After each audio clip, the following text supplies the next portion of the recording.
When I was young, there were so many songs that waited to be sung, so many wild pleasures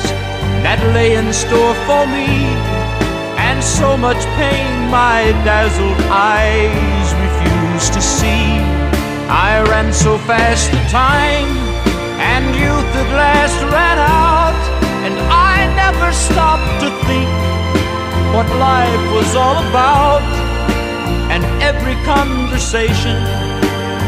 that I can recall